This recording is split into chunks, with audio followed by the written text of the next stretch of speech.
Issue 30. We start out with Sonic having a good dream about Uncle Chuck overfeeding him with chili dogs and getting him fat in the process. Wait, that's a good dream?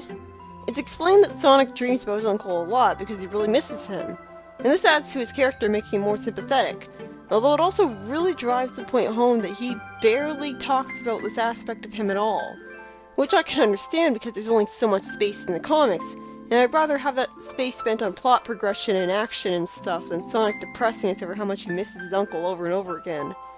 And it does make sense that he'd be the type to keep this to himself most of the time, wanting to look strong and not worry people, but still, Sonic's desire to free Uncle Chuck was really underplayed so far. It's practically like it was forgotten about.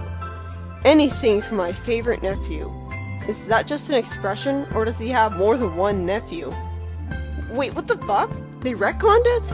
I remember Sonic seeing Uncle Chuck as a robot working in a factory of Eggman's very clearly, and Sally wasn't there. This is confusing. Not to mention, he was supposed to be disguised as a robot. Remember, Sonic had the eyes? He was disguised as a robot? But he doesn't look like that at all here. And what's worse is he's acting as if he's seeing him as a robot for the first time, rather than him seeing him as a robot for the first time among a crowd of roboticized people, or in a crab meat factory. So basically, we've gotten the story of how he first met his roboticized uncle rewritten 3 times by this point. It's so confusing. It's like they couldn't decide. I really like how Sonic is upset and blaming himself over how he still hasn't saved Uncle Chuck yet, showing self-awareness and insecurity in depth rather than not caring and blindly assuming he'll save him eventually. He is right though, he could have saved him. Remember that de-roboticizer Eggman arbitrarily made? Sonic could have saved Uncle Chuck with that, but the possibility wasn't even mentioned, in favor of offering it to Bunny and then wasting its one usage on a stupid plan to turn Sally into a robot. Though that would have felt like a cheap way to save him, since again, the whole fact that Eggman made a de-roboticizer was bullshit in the first place. Then we cut to Eggman testing the transdimensional transporter on Sonic's uncle, of all people. I like how Snively's being the reasonable one here, pointing out that Uncle Chuck was the most efficient robot. That little tidbit gave me more respect for Uncle Chuck, as I imagine that he was an excellent worker by his very nature, even before being roboticized, and it shined through there. And also, it's good that they thought to put text at the bottom of the panel, explaining that the transdimensional transporter was the device that was used to send King Acorn, into the Zone of Silence. I say it's a good thing because otherwise this invention would have come completely out of nowhere. Also, why did it need to be repaired in the first place? I'm assuming that Sonic destroyed it in a rage, but how? Eggman does have a good point saying that if the test proves successful, he can just bring Uncle Chuck back anyways. And if it's not, I'll roboticize you and you can take his place. That just brings up the question of why he hasn't roboticized Snively a long time ago. That's not something they should bring up. Again, I'm sure the meta reason is he's more appealing as a human, but logically, why hasn't Eggman roboticized him the first chance he got? I always like it when Snively insults Eggman, although it does bring up the question of why he doesn't keep it to himself instead of saying it out loud like an idiot right in front of him. It's a miracle Eggman hasn't ever punched him for that. Snively says he's running a quick test on the power lines, and Eggman says a line that actually made me laugh. Why are you running a test of a test? I can imagine that with voice acting and everything. Shouldn't Eggman already know why he's doing this? He made the invention, didn't he? Then Eggman arbitrarily pushes Snively out of the way and says he'll do it himself. But he just said he doesn't understand why Snively's doing a test on a test. So why would he ever consider doing it himself if he thinks it's pointless?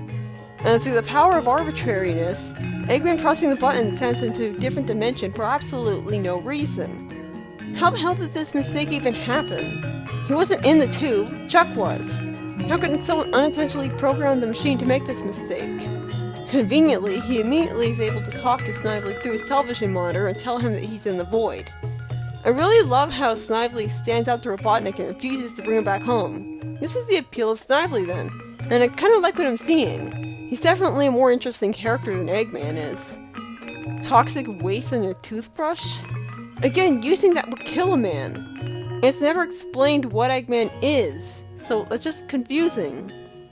After Snively decides to be the main villain instead, we see that the bungled test had another side effect.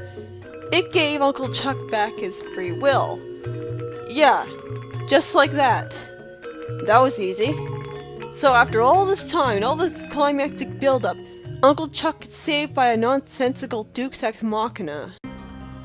I honestly don't see how Eggman's machine could have screwed up like that, but it did. Somehow. I'm glad that Uncle Chuck is free though, and I'm even more glad that he actually has a good design at long last instead of having creepy black and red eyes like he used to.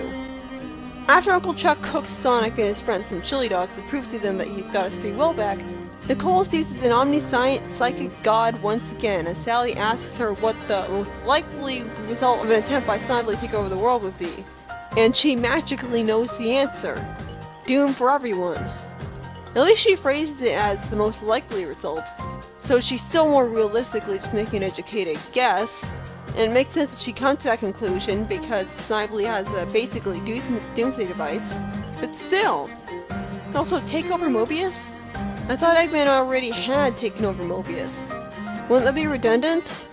I perfectly understand Antoine's reaction here. Any normal person would be panicking at that point. I do really respect Uncle Chuck's intelligence here for coming up with a plan that serves as the perfect spy, since Eggman and Snively don't know what's happened to him yet. Robotnik, who's still in the TV monitor and able to communicate with Snively, insults him for wearing the same uniform as him, and somehow fitting in it when it's 3 sizes too big. Red's not even your color! That's true, good point. Snively explains that instead of trying to capture the Freedom Fighters and imprison them in the Void, which was Eggman's plan, I'm glad they bothered to tell us this, by the way.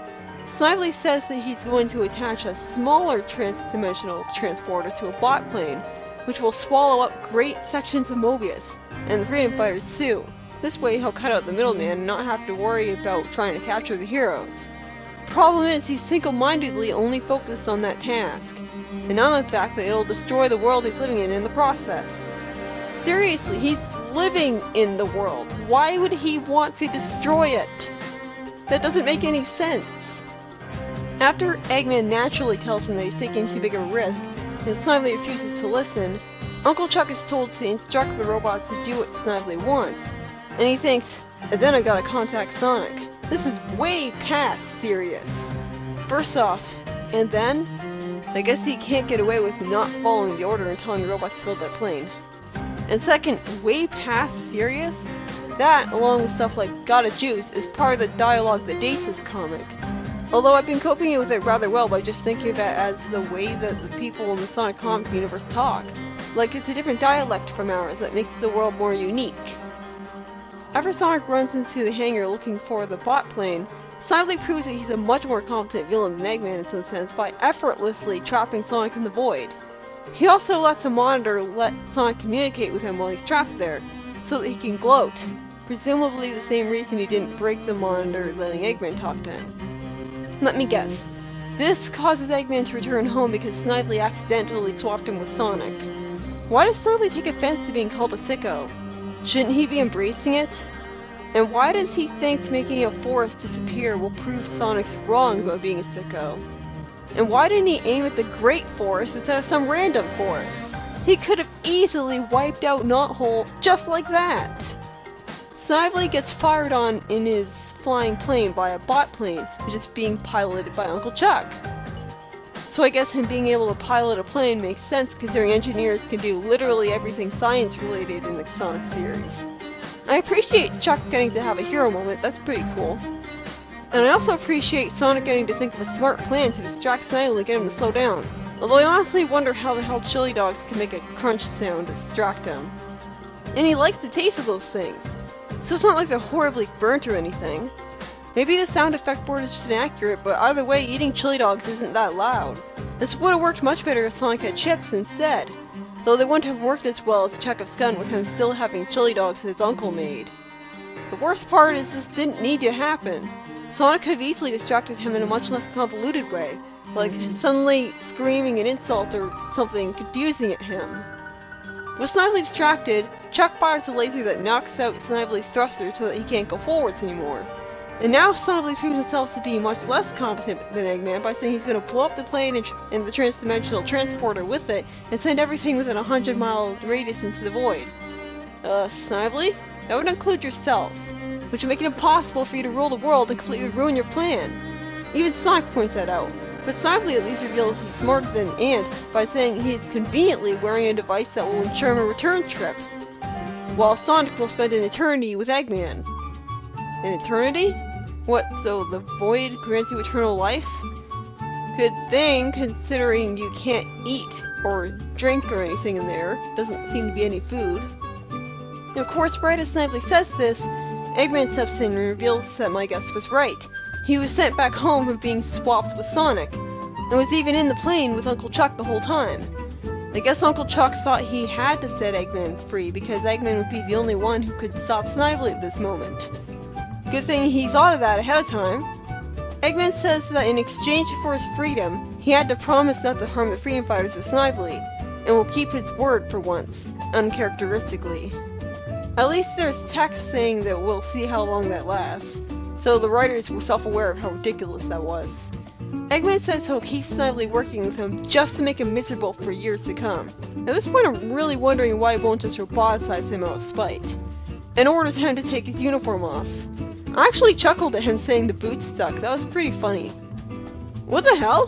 They don't even bother to explain why Sonic escapes the void? That's lazy as shit. Oh, I guess Eggman was feeling really generous that day. At least have a panel where Eggman falls on a button by accident and sends Sonic home. I'm guessing the reason Eggman isn't going to focus on getting Uncle Chuck back right away is because he's hiding in Knothole, and Eggman has no idea where Knothole is. Somehow. Because sending flying robot drones to scour the forest and reveal to him his location from GPS and camera would make too much sense. Then we have a second story by Paul Castiglia. Oh, a new writer.